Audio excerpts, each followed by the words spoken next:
নমস্কার বন্ধুরা, আমি অ্যাস্ট্রোলজার সর্পকন্যা দেবযানী বলছি। আমার অনুষ্ঠানে আপনাদের সবাইকে স্বাগত। এই পর্বে আমি সংখ্যা নিয়ে আলোচনা করব। আমাদের 9টি গ্রহ যেমন আমাদের জীবনকে প্রভাবিত করে, 7টি গ্রহ 2টি ছায়া গ্রহ, ঠিক তেমনি 9টি সংখ্যাও একইভাবে আমাদের জীবনকে প্রভাবিত করে, কারণ এক একটি সংখ্যা হলো এক একটি গ্রহ। বন্ধুরা, আমাদের এই বিশ্ব প্রকৃতিতে অক্ষর, সংখ্যা, বস্তু সবাই সবার সঙ্গে কিন্তু রিলেটেড, সবাই সবাইকে জড়িয়ে আছে। সব থেকে বড় কথা এই যে এক একটা শব্দ, এক একটা অক্ষর, এক একটা সংখ্যা, সবাই কিন্তু এক একটি গ্রহ, বা বলতে পারি একটা গ্রহ মানেও কিন্তু একটা সংখ্যা, উল্টো ভাবে যদি বলা যায়। এই যে বাচ্চা জন্মাবার পরে নামকরণ করা হয় পুষ্টি বিচার করে, কারণ কি? কারণ যে নামটা উচ্চারণ হবে, যে শব্দটা হবে, সেটার ভাইব্রেশন যেন তার জীবনে যে গ্রহ নক্ষত্র বের করে যেটা তার লগ্ন বা রাশি, তার সঙ্গে যেন শুভভাবে বা পজিটিভ ভাবে হয়, যাতে তার ভাইব্রেশনে তার জীবনটা ভালো হয়, যে কারণেই কিন্তু নামকরণ করা। আপনারা যখন আমাদের কাছে আসেন, অ্যাস্ট্রোলজারের কাছে আসেন, আমরা হয় আপনাদের হাত দেখি, নয়তো আপনাদের জন্ম তারিখ, জন্ম সময়টা আমরা চাই। তার কারণ ওটার উপরেই কিন্তু সমস্ত জীবনটা। ঠিক তেমনি যে তারিখে আপনারা জন্মাচ্ছেন সেই তারিখেও কিন্তু বিরাটভাবে প্রভাব আছে, কারণ ওই যে বললাম 9টি গ্রহ, ঠিক তেমনি 9টি সংখ্যা আমাদের জীবনকে, মানে এক একটি সংখ্যা এক একটি গ্রহ। তাই আপনি যে সংখ্যাটা নিয়ে জন্মাচ্ছেন, যে তারিখে জন্মাচ্ছেন, সেই গ্রহের প্রভাব কিন্তু আপনার উপর বেশি। যেমন আপনি ধরুন 5 তারিখে জন্মাচ্ছেন, 5 হলো বুধের সংখ্যা, তাই বুধের প্রভাব আপনার জীবনে বেশি। আপনি 4 তারিখে জন্মেছেন, আপনার জীবনে 4 হলো রাহুর সংখ্যা, আপনার জীবনে রাহুর প্রভাব বেশি থাকবে। 1 থেকে 9 পর্যন্ত মূলাঙ্ক সংখ্যা, অর্থাৎ একটি সংখ্যা। 10 থেকে তারপর যা যা সংখ্যা যাচ্ছে সেটা কিন্তু সব যুক্তাঙ্ক, কিন্তু যোগ করলে সে মূলাঙ্কেই আসবে। যেমন ধরুন আপনি যদি 22 তারিখে জন্মান, 2 আর 2 যোগ করে 4, অর্থাৎ আপনি রাহু প্রভাবিত একটি তারিখে জন্মেছেন। আপনি যদি 31 তারিখে জন্মান, 3 আর 1 4, অর্থাৎ রাহু প্রভাবিত তারিখে আপনি জন্মাচ্ছেন। ঠিক আমি এইভাবে 1 থেকে 9 পর্যন্ত পুরো সিরিজ ধরে, পুরো পর্বে আমি আলোচনা করব, একটু একটু করে আপনারা শুনতে থাকবেন। আজকে আমি এক সংখ্যা নিয়ে আলোচনা করব, অর্থাৎ 1 তারিখে আপনারা যারা জন্মেছেন। 1 তারিখে জন্মেছেন মানে 1, 10, 19, 28। এই যে 19, 9 আর 1 10, 10 মানে 1, 28 অর্থাৎ 8 আর 2 10, 10 মানে 1, অর্থাৎ সেই একের কিন্তু রিলেটেড। 1, 10, 28, 19, এই যে 4টে যে তারিখ, এই 4টে তারিখে যারা জন্মাচ্ছে তাদের জীবন নিয়ে আমি প্রথম পর্বে আলোচনা করব, এক সংখ্যা নিয়ে। কিন্তু বন্ধুরা, আমার আলোচনাটা একটু অন্যরকম হবে, তার কারণ আমার নিজের গবেষণা দ্বারা আমি দেখেছি যে এক রিলেটেড সংখ্যা নিয়ে জন্মালেই যে সবার জীবন রবি প্রভাবিত শুভ শুভ হবে তা কিন্তু নয়। 1 তারিখে যিনি জন্মাচ্ছেন, 10 তারিখে যিনি জন্মাচ্ছেন, 19-এ যিনি জন্মাচ্ছেন, 28-এ যিনি জন্মাচ্ছেন, প্রত্যেকের জীবনে সমীকরণ কিন্তু আলাদা হবে। রবি প্রভাবিত জীবন হলেও কোথাও রবির সুফল বেশি থাকবে, কোথাও রবির কুফল বেশি থাকবে। তার কারণ, প্রধান কারণ হচ্ছে ডিগ্রিটা তো আলাদা। 1 তারিখে রবি যে ডিগ্রি নিয়ে জন্মাচ্ছে, রবি যে ডিগ্রিতে আছে, 10 তারিখে রবির ডিগ্রি চেঞ্জ হচ্ছে, 28 তারিখে চেঞ্জ হচ্ছে, 19 তারিখে চেঞ্জ হচ্ছে। তাই ডিগ্রিগত দিক থেকেও সেই তারিখের যে রবির প্রভাব সেটা আলাদা থাকে। আরো একটি বড় জায়গা কোনটা না, 1 তারিখে শুধুমাত্র 1-এর প্রভাব থাকছে, এক সংখ্যার প্রভাব থাকছে। 10 তারিখে 1-এর পাশে যে শূন্য, সেই শূন্যের প্রভাবও থাকছে। 19 তারিখে 1-এর সঙ্গে 9 সংখ্যার প্রভাব, অর্থাৎ মঙ্গলের প্রভাব থাকছে। আবার 28 তারিখে 2, 8, অর্থাৎ শনি চন্দ্রের প্রভাব থাকছে, প্লাস 2 আর 8-এ যোগ করে 1 হচ্ছে 1-এর প্রভাব থাকছে। অর্থাৎ 28 তারিখে যাদের জন্ম আছে তাদের জীবনে 3টে গ্রহের প্রভাব প্রভাব কিন্তু থাকছে। আজকে আমি এই পর্বে আমি এক সংখ্যা নিয়ে আলোচনা করব। সবার আগে 1 তারিখে যারা জন্মেছে তাদের নিয়ে কথা বলবো। চলুন শুনি। আলোচনায় যাওয়ার আগে আমি বলতে চাই, ভাইরাসের উপদ্রব আবার কিন্তু বাড়ছে। আমি আমার চ্যানেলে ভাইরাসের সঙ্গে মোকাবিলা করার যন্ত্র অনেক আগে দিয়ে রেখেছি। আপনারা সেই প্রোগ্রামটিকে দেখুন এবং যন্ত্রটিকে বাড়িতে লাগিয়ে নিন।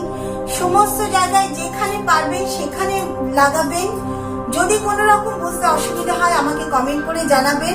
আমার চ্যানেলটিকে সাবস্ক্রাইব করে নিন, যাতে প্রত্যেকটি প্রোগ্রাম আপনারা জানতে পারবেন। আর যদি অনুষ্ঠান ভালো লাগে অবশ্যই লাইক করবেন। তাহলে এবার আলোচনায় ফিরি। এক সংখ্যা নিয়ে আলোচনা করার আগে একটু হলেও আমাদের রবি গ্রহকে জানতে হবে, তবে গিয়ে আমরা এক সংখ্যাকেও জানতে পারবো।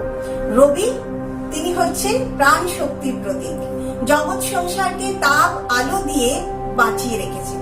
গোটা জগৎকে তিনি একেবারে পরিচালনা করছেন বা রুল করছেন। গোটা ব্রহ্মাণ্ড তার কাছে কৃতজ্ঞ এবং আমরা তাকে কি দিচ্ছি না দিচ্ছি সেটা কিন্তু তিনি দেখেন না। তিনি তার কাজ করেন নিজ দায় দায়িত্বে স্থির প্রতিজ্ঞ, প্রাণ শক্তিতে ভরপুর, তারুণ্যে ভরপুর, সংস্কারী, উজ্জ্বল, দেখতে রুক্ষ, আমরা তার দিকে তাকাতে পারি না। তার তেজ, তার আলোয় আমরা জগৎ সংসারকে মাথা নিচু করতে হচ্ছে। কিন্তু দেখুন কি বিরাট তার মন, যে সমভাবে সম পরিমাণে তিনি যেখানে তার তাপ আলো বিকিরণ করে, একটা ক্ষুদ্রাতি ক্ষুদ্র কীট পর্যন্ত তার আলোয় আলোকিত হয়। এই রকম উদার মনের একটি গ্রহ হচ্ছেন রবি। রবি পিতৃ প্রধান গ্রহ, পৌরুষ গ্রহ। একটি ছকে রবি হলেন প্রধান গ্রহ। রাজযোগের বিচার করতে গেলে রবি এবং চন্দ্রকে সবার আগে দেখতে হবে। রবি চন্দ্র যদি ভালো না থাকে, কোনো রাজযোগে কিন্তু সেইভাবে ভালো ফল দিতে পারে না। তো রবি হলেন সমস্ত কিছুর সফলতার প্রতীক, সরকারের প্রতীক। কারণ রবি সেও তো জগৎ সংসার চালাচ্ছে, তাই সরকারের প্রতীক, তারুণ্যের প্রতীক, সজীবতার প্রতীক, প্রাণ শক্তির প্রতীক, ডিটারমিনেশনের প্রতীক, অর্থাৎ স্থির প্রতিজ্ঞ, দৃঢ় প্রতিজ্ঞ, সফলতা করবই। এই হচ্ছে রবি গ্রহ। তাই 1 তারিখে যারা জন্মাচ্ছে তাদের কিন্তু এই বৈশিষ্ট্যগুলো সবার আগে চোখে পড়বে। সবার আগে আমি বলতে চাই, 1 তারিখে যে রবির যে ডিগ্রি সেটা হচ্ছে 15 ডিগ্রি থেকে 17 ডিগ্রি। সবচেয়ে তরুণ রবি হচ্ছে এই 1 তারিখে যারা জন্মাচ্ছে সেই রবি। অর্থাৎ একজন জাতক বা জাতিকা চিন্তা করুন, তার কৈশোর পার করে যখন সে তারুণ্যে যায়, যখন সে তরুণ পর্যায়ে আসে, তার মধ্যে কি থাকে? ভীষণভাবে উদ্দীপনা থাকে, উদ্যোগ থাকে, সব কাজে এগিয়ে যাওয়ার একটা ঝোঁক থাকে, লড়াই করার ক্ষমতা থাকে, প্রাণ শক্তিতে ভরপুর থাকে। ঠিক 1 তারিখে যারা জন্মাবে তাদের জীবনেও কিন্তু এই বৈশিষ্ট্যগুলো দেখা যাবে। ভীষণভাবে প্রাণোচ্ছল হবে। প্রাণোচ্ছল হওয়ার সত্ত্বেও কিছুটা হলেও কিন্তু সংস্কারী হবে, অর্থাৎ পুরনোকে ভালোবেসে নতুনকে সঙ্গে নিয়ে যাবে। কারণ সে তরুণ, সে জগৎ সংসারকে সবে চিনতে শিখেছে, সবে জানবে, অনেক তার জানার বাকি আছে। যে কারণে 1 তারিখে যারা জন্মাচ্ছে 10, 19, 28 থেকেও অনেক বেশি প্রতিষ্ঠা বা অনেক বেশি রবির সফলতা বা রবির পজিটিভ কিন্তু এই 1 তারিখে জাতকরা পাবে। 15 থেকে 17 ডিগ্রির মধ্যে থাকে রবি এই 1 তারিখে যারা জন্মাচ্ছে। 1 তারিখে সুফল আরো বেশি পাওয়া যাবে কবে না, বৈশাখ মাস এবং ভাদ্র মাসে যারা 1 তারিখে জন্মাচ্ছে। কারণ একেবারে তপ্ত উচ্চস্থ রবি বা স্বক্ষেত্রে বা মূল ত্রিকোণের রবি নিয়ে তারা জন্মাচ্ছে। প্রতিষ্ঠা তাদের হবেই হবে। 1 তারিখে যারা জন্মাচ্ছে ভীষণভাবে স্বাধীন চেতা মনোভাব, কারোর আন্ডারে থাকে না। 1 তারিখের যে বৈশিষ্ট্য 10, 19, 28 থেকেও 10, 19, 28 মধ্যেও সম্মান সবারই প্রিয় থাকবে। 1 সংখ্যার জাতকের সম্মান প্রিয় থাকবে ঠিকই, কিন্তু যারা 1 তারিখে জন্মাচ্ছে তারা অন্যকে সম্মানও দেবে।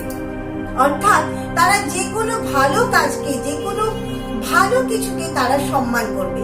তারা নিজেরাও যেমন সম্মান প্রিয়, অন্যকেও কিন্তু সম্মান করবে।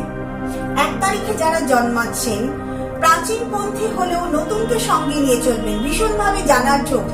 এমন কিছু পড়াশোনা করবেন, এমন কিছু কাজ করবেন যেটাকে নতুন নতুন জিনিস ডিসকভার করা যায়। যে কারণে 1 তারিখে যারা জন্মাচ্ছেন তারা যে কোনো ভাবে গবেষণামূলক কাজের সঙ্গে ভীষণভাবে যুক্ত থাকবেন বা গবেষণামূলক কাজে আপনারা কিন্তু এগোতে পারেন। 1 তারিখে যাদের জন্ম তাদের শরীর, কারণ প্রাণ শক্তিতে ভরপুর, রবি একেবারে তরুণ, সুতরাং তাদের শারীরিক যে জায়গাটা ভীষণ ভালো থাকবে। শরীর, মন থাকবে একেবারে উদার, আধুনিক চেতা মন। তারা কিন্তু সমালোচনা, কোন রকম ভাবে নিন্দা, পরনিন্দা, পরচর্চা, সমালোচনা এসবের মধ্যেই থাকবেন না। হোক গিয়ে প্রাচীনপন্থী, হোক গিয়ে সংস্কারী মন, কিন্তু সমালোচনা থেকে দূরে থাকবে 1 তারিখে যারা জন্ম। শুধুমাত্র 1 তারিখ, ধরুন 1 জানুয়ারি, 1 ফেব্রুয়ারি, 1 অগস্ট, 1 মে, এই তারিখ অর্থাৎ 1 তারিখে যারা জন্মাচ্ছে একেবারে সমালোচনার বাইরে গিয়ে তারা সমস্ত কিছুকে ভাববেন। তাদের কাছে বাড়ির কাজের লোকেরও যা মূল্য, তার অফিসের বসেরও কিন্তু একই মূল্য, কারণ সে মানুষকে মানুষ হিসেবে দেখে। তার কাছে অর্থ রোজগারটা, কারণ রবি সবসময় একটা পরিষ্কার স্বচ্ছতা দেয়। 1 তারিখে যাদের জন্ম তারা কিন্তু সেই জীবনে যে ধারাটা যাবে সেখানেও কিন্তু স্বচ্ছতা রাখার ভীষণভাবে চেষ্টা করে। অর্থাৎ কোনোভাবে লুকোচুরি বা এমন কোনো কাজ করবে না যেটাকে লুকিয়ে রাখতে হবে, এরকম কিন্তু কিছু তারা করবে না। শরীর স্বাস্থ্যের দিক থেকে আগেই বললাম যে ভীষণভাবে ভালো থাকবে, সুস্থ সবল 1 তারিখের মানুষজন থাকে এবং তাদের আয়ুও কিন্তু অনেকটা ভালো হয়। পরিবার পরিজনের মধ্যে এবার বলি যে ভাই বোনেদের থেকে তারা অনেক বেশি, তার হয়তো দাদাও আছে বা বড় বোন আছে, কিন্তু সবসময় তাদেরকে সুপরামর্শ দিয়ে চলবে এবং ভাই বোনেরাও কিন্তু তার কথা শুনে চলবে, কারণ তার ব্যক্তিত্ব এতটাই ভালো থাকবে। ব্যক্তিত্বে ভীষণভাবে সুপুরুষ থাকবে, ভীষণভাবে সৎ, ভীষণভাবে পজিটিভ অ্যাটিটিউড, এই মেন্টালিটি বা এই ব্যক্তিত্ব নিয়ে সে চলবে। যে কারণে তার পরিবার পরিজন ছোট থেকে বড় সবাই কিন্তু তার কথা শুনবে, তার মতামতকে গুরুত্ব দেবে, কারণ তার মতামতকে গুরুত্ব না দিয়ে চলা যাবে না। 1 তারিখে জাতকদের তাদের জ্ঞান বা উপলব্ধি এতটাই ভালো থাকে যে তাদের মতামতকে নিতেই হবে। তরুণ রবি, যে কারণে তাদের মধ্যে প্রেম, ভালোবাসা, অনুরাগ এই ব্যাপারটাও কিন্তু থাকবে। যে কারণে সাংসারিক জীবনে 1 তারিখে যারা জন্মাচ্ছেন তারা কিন্তু খুব ভালোভাবে সফল হন, কারণ সংসারটাকে কিভাবে ভালো রাখতে হয় দায় দায়িত্ব তো থাকে। শুধু দায় দায়িত্ব দিয়ে তো সংসার ভালো থাকে না, সেখানে একটু অনুরাগ দরকার, সেখানে একটু ভালোবাসা দরকার, প্রেম দরকার, যেটা 1 তারিখের মধ্যে থাকে, যেটা 19 বা 10 বা 28-এর মধ্যে কিন্তু অতটা থাকে না। বন্ধুরা, আমি আলোচনা করছি 1 তারিখকে নিয়ে, কিন্তু 1 তারিখের মধ্যেও আমি 4টে ভাগ করব, যেমন 1 তারিখ, 10 তারিখ, 19 তারিখ, 28 তারিখ। পরবর্তী ভিডিওগুলোতে বা পরবর্তী অনুষ্ঠানগুলোতে আমি 10 তারিখ, 19 তারিখ, 28 তারিখ নিয়ে আলোচনা করব। 1 তারিখের যে জাতক বা জাতিকারা, সবশেষে এটাই বলবো যে রবির যত শুভ আছে এই 1 তারিখের জাতক জাতিকাদের মধ্যেই কিন্তু সবচেয়ে বেশি দেখা যায়। সরকারি সেক্টর, আমি এক্ষেত্রে বলবো যে 1 তারিখের জাতক জাতিকারা অতটা কিন্তু চাকরির দিকে তারা যান না, তারা হয় মেডিকেল লাইনে যান, নয় তারা জার্নালিজমে যান, নয় তারা কোনো গবেষণামূলক কাজে যান, কারণ তারা ভীষণভাবে স্বাধীন মতো কাজ করতে চান এবং ভীষণভাবে গবেষণামূলক কাজ করতে চান। অর্থাৎ যে কাজের মধ্যে নিজের একটা সৃষ্টি থাকবে, তারা পরিবার পরিচালনাটাকেও নিজের মতন করে করেন, অর্থাৎ নিজের মতো করে সংসার গোছাবো, নিজের মতন করে পরিবারের মানুষগুলোকে রাখবো, তাদের ঘর বাড়ি সবকিছুর মধ্যে একটা নিজস্বতার ছাপ আছে। সবচেয়ে ভালো রবির প্রভাব এই 1 তারিখে জাতক জাতিকাদের মধ্যেই পাওয়া যায়। কি জাতিকা, কি জাতক 1 তারিখে জন্মানোর যে শুভ ফল প্রত্যেকেই পাবে। সবচেয়ে ভালো বৈশাখ, ভাদ্র মাস এবং পৌষ মাস। এছাড়াও আরো ভালো প্রভাব পাওয়া যাবে যদি সকাল 6টা থেকে 1টার মধ্যে যদি জন্মায়। বিশেষ করে লগ্নে রবি, বৈশাখ মাস 1 তারিখে যাদের জন্ম চোখ বন্ধ করে জেনে নিন আপনার সন্তান কিছু না কিছু একটা করতে এসেছে, জগৎকে কিছু না কিছু দিতে এসেছে, তার দ্বারা প্রভাবিত করতে এসেছে। দেখুন, সবসময় যে নাম যশ মানে বিরাট ভাবে কিছু তা কিন্তু নয়। আপনার সন্তান পাড়ার মধ্যেও এমন কিছু কাজ করলো যে পাড়ার মানুষ এক ডাকে তার নাম চেনে। এই অবধি আলোচনা করলাম, কারণ আমার এটা মোবাইলে আপলোড করা হয়, সুতরাং 10 মিনিটের বেশি আমি আলোচনা করতে পারি না। এইটুকু সময়ের মধ্যে ভালো লাগলে অবশ্যই সাবস্ক্রাইব করবেন, লাইক করবেন। আজ আসি পরের অনুষ্ঠানে 10 তারিখ নিয়ে আলোচনা করব। ভালো থাকবেন, নমস্কার।